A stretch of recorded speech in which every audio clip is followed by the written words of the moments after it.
আমাদের বাংলাদেশের প্রেক্ষাপটে আপনি যত ভালো কাজ করবেন ততই আপনি বাধার শিকার হবেন, যেমনটা আমি হয়েছি। আমি যখন এই টাইপসের কন্টেন্ট গুলো করতাম তখন একটা শ্রেণীর মানুষ এসে আমাকে প্রশ্নবিদ্ধ করতো। আসসালামু আলাইকুম এভরিওয়ান। আজকে পটুয়াখালীতে এমন এক ভাইয়ের দেখা পাইছি যেটা হচ্ছে না বললেই না, কারণ আমি যেখানে কন্টেন্ট শুরুই করি নাই, এখন আপনার হচ্ছে 50,000 পরিবারের কাছাকাছি, তখন আমার 5,000ও নাই। আমি এমনিতে দেখি, সেটা হচ্ছে আমাদের হৃদয় হাসান ভাই, যার স্বপ্ন ছোঁয়া টিভি। এটা আমি দেখতাম মানে অনেক আগ থেকেই, এবং আমি তাকে ব্যক্তিগতভাবে খুব পছন্দ করি, কারণ তিনি অনেক মানবিক কাজের সাথে জড়িত, অনেক মানবিক কাজ করেছে। সে তুলনায় আমি কিছুই না, আমি হচ্ছে টুকিটাকি। ভাইয়া, আমার পেজের নাম হচ্ছে অন্নদান। আমি ওই রাস্তায় পড়ে থাকা যে ছিন্নমূল মানুষ, ওদের একবেলা করে খাবার দিই, যদি মারা যায় দাফন টাফন করি, পাশাপাশি একটু ফানি ভিডিও টিডিও করি, কারণ পাবলিকের বিনোদন তো সব দিকে দেওয়া লাগে। তো বলতে পারেন এক কথায় এগুলো শিখছি কিন্তু আপনাদের দেখে। আপনারা যখন হচ্ছে বন্যায় বিভিন্ন জায়গায় কাজ করছেন বা বিভিন্ন অসহায় মানুষ নিয়ে কাজ করছেন, তখন থেকে কিন্তু আপনাকে আমি ফলো করি। এই যে আপনার মানবিক কাজগুলো সম্পর্কে আমি একটু জানি, যেটা দেখে আমরা আসলে অনুপ্রেরিত হয়ে এই কাজগুলো করছি। এই কাজগুলো আপনি কিভাবে আসেন? আচ্ছা, এই কাজ যেহেতু আপনি এই প্রশ্নটা করছেন, খুব ভালো লাগছে। আমরা আসলে মানে কন্টেন্ট ক্রিয়েশনে আসছি 2017-তে, তখন শখের বিষয়ে কাজ করা। জি, শখ থেকে কাজ করার পর দেন একটা সময় ভাবলাম যে কন্টেন্টের মাধ্যমেও তো মানুষকে উপকার করা যায়। এখন কিভাবে উপকার করা যায় সেটা হচ্ছে, আমরা যে কাজগুলো করতাম আমাদের স্বপ্ন ছোঁয়া টিভির ফেসবুক পেজে, যদি আপনারা 2020 সাল 21 সাল পর্যন্ত দেখেন, 22 সাল পর্যন্ত, আমরা যেটা করতাম যে একজন মানুষ তার টাকার অভাবে চিকিৎসা হচ্ছে না, এখন সেই মানুষটার কাছে টাকা নাই, তার পরিবারের ওইরকম একটা অ্যাবিলিটি নাই যে সে চিকিৎসাটা বহন করতে পারবে, তাহলে সেই মানুষটার কি চিকিৎসা হবে না? তখন যেটা আমরা করতাম সেটা হচ্ছে, আমাদের কাছে একটা প্ল্যাটফর্ম আছে যেখানে আমরা চাইলে দ্রুতভাবে 1, 2, 5 লাখ 10 লাখ মানুষের কাছে পৌঁছায় দিতে পারি বার্তাটা।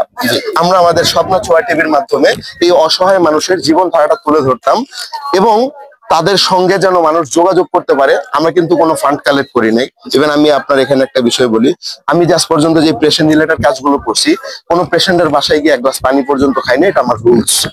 তো আমি আসলে এখন কিন্তু এই কাজগুলো করতেছি না, বর্তমানে একদম অফ করে রাখছি। এটা আসলে কেন করতেছি না, এটা যদি আমি বলতে চাই, তাহলে ফার্স্ট অফ অল আমাদের যেটা বলতে হবে, আমাদের বাংলাদেশের প্রেক্ষাপটে আপনি যত ভালো কাজ করবেন ততই আপনি বাধার শিকার হবেন, যেমনটা আমি হয়েছি। আমি যখন এই টাইপসের কন্টেন্ট গুলো করতাম তখন একটা শ্রেণীর মানুষ এসে আমাকে প্রশ্নবিদ্ধ করতো, তোমার কি লাভ? এখন সে ব্যক্তি হয়তো জানেই না যে আমরা যখন আসলে ক্রিয়েশন করছি 2000 ফেসবুক যখন 2020-21 এই সময়টায় যখন ছিল, একটা কন্টেন্টে যখন 20 মিলিয়ন ভিউজ আসছে, সেখান থেকে $4,000 আর্ন দেওয়া হয়েছে। প্রতি মিলিয়নে $200 ইনকাম দিচ্ছে ফেসবুক, যার $1 মূল্য ছিল 84 টাকা। তো আমার কেন টাকা ইনকাম হচ্ছে না? আমার তো টাকা অবশ্যই ইনকাম হচ্ছে।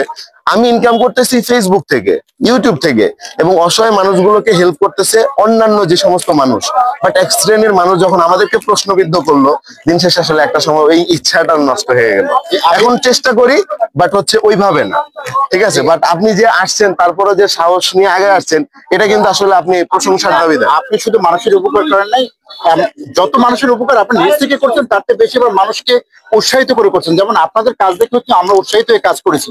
এবং আপনি যেটা বললেন যে আপনি এখন করেন না, আমিও এখন সপ্তাহের মধ্যে 4 দিন 5 দিন মন চাইলে করি, না মন চাইলে করি না। কারণ হচ্ছে আমি যখন আমার এলাকায় কাজগুলো করি, মানুষ পচে গেছে, একবারে পোকা, আমি টেনে টেনে ছুটাইছি, মনে হয় যে অজ্ঞাত অনেকজন দাপন করা হয়েছে। কিন্তু এক শ্রেণীর মানুষ আছে আইসা বলে যে এটা হচ্ছে রাষ্ট্রের, তাহলে ও কেন? নিশ্চয়ই ওর হচ্ছে একটা বেনিফিট আছে। হ্যাঁ, এই যে ভাই, আপনি কিন্তু বুঝতে পারছেন এই জায়গার কারণে হচ্ছে আমিও এই যে ভালো কাজগুলো যারা করে তাদের কিন্তু করা হয় না, যেমন আমিও এরকম ভালো কাজগুলো কন্টিনিউ করতে পারি না, শুধুমাত্র ওই এক শ্রেণীর মানুষের জন্য। তো আমি চাই যে আসলে এই যে এই এক শ্রেণীর যে মানুষগুলো আছে, তাদের একটু শুধরানো দরকার, ঠিক আছে? তাদের শুধরানো দরকার।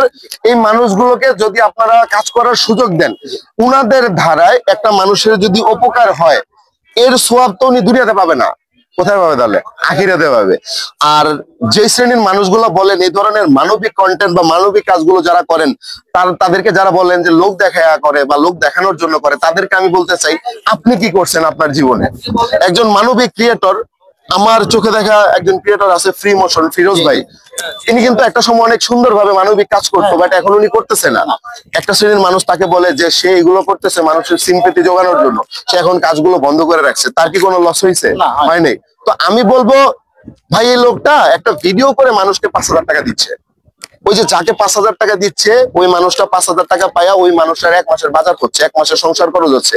আপনার জীবনে আপনি সমালোচনা করে আপনি কি করছেন? আপনি তো কাউরে কিছু করতে পারেন নাই।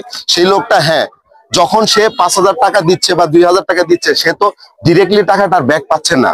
এখন ফেসবুকে কন্টেন্ট আপলোড করার পর যদি সেখান থেকে রেভিনিউ আসে, সেই রেভিনিউ থেকে যদি আবার ধরেন $50 আসে, সেখান থেকে যদি আবার উনি $25 আরেকজনকে দিতে পারে, ওই টাকাটা তো মানুষ পাইলো। তো আমাদের আসলে এই সিস্টেমটা থেকে বের হওয়া উচিত। আপনি ফেসবুকে যখন একটা মানবিক কন্টেন্টে যদি আপনার মানুষ শত্রু থাকে, আচ্ছা একটা ফানি কন্টেন্ট হচ্ছে, ওটাতে তো সমস্যা হচ্ছে না, তাহলে এটাতে কেন সমস্যা হবে? এই হচ্ছে বিষয়। অসংখ্য ধন্যবাদ ভাইয়া। ভালো লাগলো ভাই আপনার সাথে কথা আমার বলে। খুব ভালো লাগছে যে আপনি এগুলোকে সাপোর্ট করছেন। থ্যাংক ইউ, থ্যাংক ইউ ভাই, থ্যাংক ইউ।